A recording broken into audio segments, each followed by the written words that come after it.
ठीक है। नमस्कार दोस्तों, साइंस बाय एस के गुप्ता में आप लोगों का स्वागत है। हम लोग आज एनसीईआरटी के जो मैथ है उनका प्रथम प्रश्नावली है, आज हम लोग सॉल्व करके देखेंगे। जो प्रश्नावली 1.1 है, एनसीईआरटी का है। ठीक, इसमें पहला क्वेश्चन देखिए क्या कर रहा है। निम्नलिखित संख्याओं को अभाज्य गुणनखंडों के गुणनफल के रूप में व्यक्त कीजिए। ठीक, यानी अभाज्य गुणनखंड के रूप में लिखना है, जितना हो सके उतना छोटा कर देना है, इसका मतलब। तो सबसे पहले हमने पहला सवाल लेंगे 140। 140 यानी अभाज्य गुणनखंड लिखने के लिए सबसे पहले आप लोगों को एलसीएम अच्छे से आना चाहिए।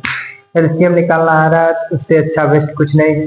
सबसे पहले हमने 140 का, यहाँ पे 140 दिया है, इसका अभाज्य गुणनखंड भी द्वारा इसको सॉल्व करेंगे। सबसे पहले 140 का हम निकालेंगे एलसीएम, जैसा निकालते हैं सेम उसी तरह। पहले छोटी संख्या 2 से इसको डिवाइड करेंगे। तो डिवाइड करेंगे 2 के टेबल में 14, 7 बार में 0 तो डाल लेंगे। फिर 2 से काटेंगे, कितना होगा 35 दूना 70 हो जाएगा। ओके, अब किससे काटेंगे? 2 से कट गया, 3 से कटेगा नहीं। अब किससे? 5 से काटेंगे। 5 से काटेंगे तो कितना होगा? 5 सत्ते 35। अब कितने बार में? 7 बार में। अब एक बार में कट गया। अब इसको क्या लिखेंगे?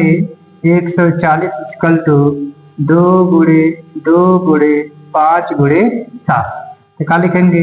2 का इसका स्क्वायर होगा, 2 का स्क्वायर गुणे 5 गुणे 7, यानी 140 का गुणनखंड कितना हो गया? 2 का स्क्वायर 5 गुणे 7, यही का हो गया 240 का अभाज्य गुणनखंड हो गया। ठीक ना। इसके बाद हम दूसरा सवाल देखते हैं। दूसरा सवाल देखेंगे। दूसरा सवाल है 156 को भी सेम इसी प्रोसेस से काटेंगे। सबसे पहले 2 से, तो 2 के पहाड़ में 7 दूना 14 बचा करना 1, 8 दूना 16, 3 2 से काटेंगे, 3 दूना 6, 9 दूना 18। इनकी से 3 से, 3 एक नम 3, 3 तरीका 9, फिर 3 से 13 से काटेंगे। किससे? 13 से कटेगा। फिर लिखेंगे 156 इक्वल टू 2 गुणे 2 गुणे 3 गुणे 13। इसमें भी 2 का पावर जुड़ जाएगा, तो 2 का पावर 2 हो गया, गुणे 3 गुणे 13 हो गया कि नहीं? ये भी क्या हो गया? 156 का अभाज्य गुणनखंड हो गया। हो गया, क्लियर है। इसके बाद किसका? इसी प्रकार इसका भी 3825 का भी निकालेंगे। इसी प्रकार 5005 का, इसी प्रकार 7429 का निकालेंगे। क्लियर है कि नहीं? ये थोड़ा बता दे रहे हैं, जो बड़ा वाला है आप लोगों का कौन है? 3825। तो पहले इसको चेक करेंगे 3 से कटता है कि नहीं। ठीक ना। तो जितनी संख्याएं उनको ऐड करना, क्योंकि 2 से कटेगा नहीं। लास्ट में 2 से कटेगा कब? लास्ट में जब 0 रहे, 4 रहे या 2 रहे, तब किससे कटेगा? 2 से कटेगा। इसमें देखते 3 से डिविजिबिलिटी का नियम क्या कहता? पहले सबको जोड़ लो और 3 से भाग दो। देखेंगे जोड़ेंगे तो 3 + 8 + 2 + 5 है। देखेंगे कितना आ रहा? 8 3 11, 11 2 13 और 13 5 18। कितना हो गया? 18। 18 3 से जाएगा, हाँ 18 3 से कट जाए, यानी 3 से क्या है? डिविजिबल है, 3 से भाज्य है। इसको मिटा दे रहे हैं हम। 3 से क्या हो जाएगा? भाज्य हो जाएगा। 3 से काटेंगे, 3 एक नम 3, 3 दूना 6। ठीक, कितना बचा? 2 22 होगा।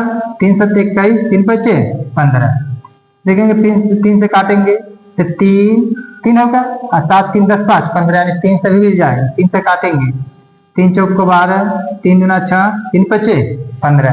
फिर चेक करेंगे 3 से जाएगा कि नहीं, जोड़ लेंगे तो 4 2 6 6 5 11। 3 से जा रहा है नहीं। अब किससे करेंगे?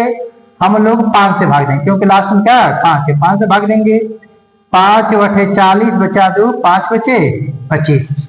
अब किससे जाएगा? फिर 5 है, 5 से भी जाएगा, 17 बचे 85। अब किससे काटेंगे? 17 से कट गया।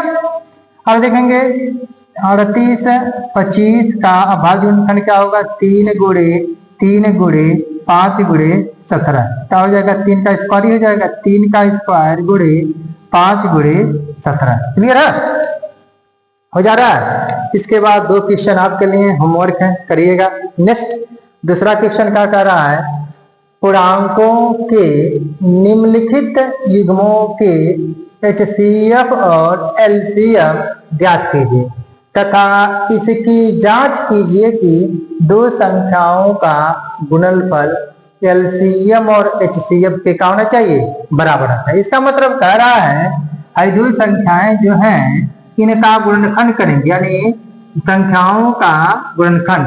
फार्मूला हमारा हो जाएगा, जब जांच करने की बात करेंगे तो फार्मूला दे दिया, संख्याओं का गुणनफल बराबर LCM बराबर HCF। इससे हम जांच करेंगे। सबसे पहले पहला सवाल है हमारा 26 और 91। 26 और 91 क्लियर है।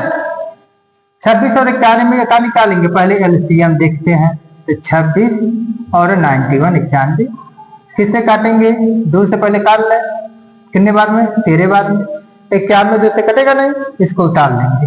91 उतार लेंगे, 91 इसको हम उतार लेंगे। अब किससे काटेंगे, 7 से काट देंगे, 13 नहीं कटेगा, उतार देंगे। 91 7 से कटेगा, 13 7 91, 13 बार में कट जाएगा।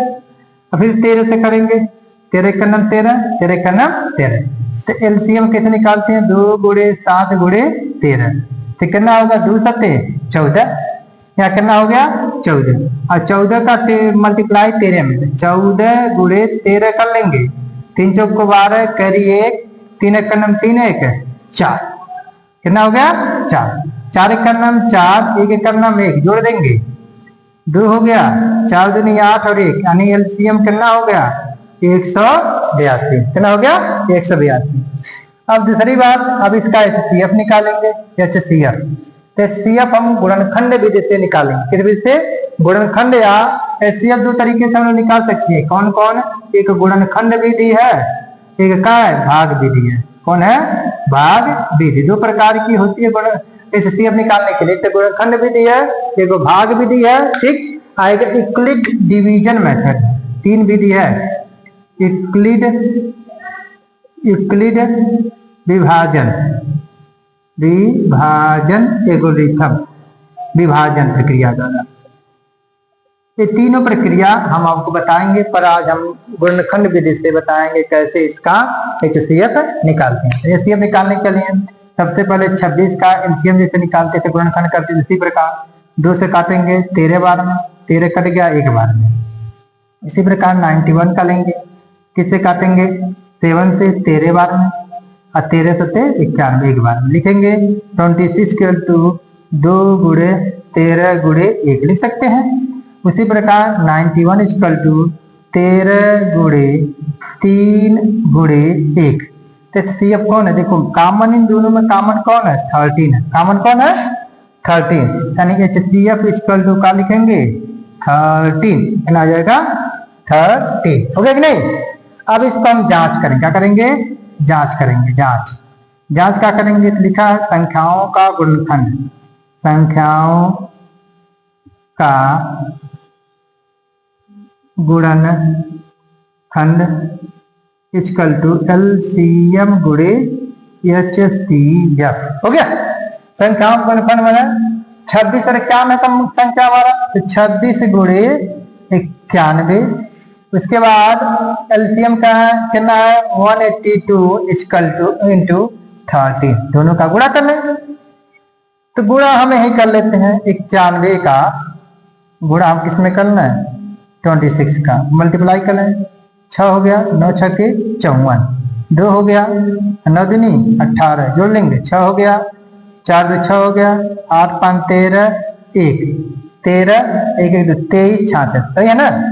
6 हो गया, 4 2 6 हो गया, 8 5 13 1 1 2 23 66, कितना आ गया 23 66। इसका भी मल्टीप्लाई करेंगे, कितना आएगा 23 66 आएगा, कितना आएगा 23 66, यानी दोनों तरफ क्या है, बराबर है। दोनों तरफ क्या है, बराबर है, ठीक ना। बराबर है तो मतलब ये सवाल क्या है, सही आएगा। कर दिए।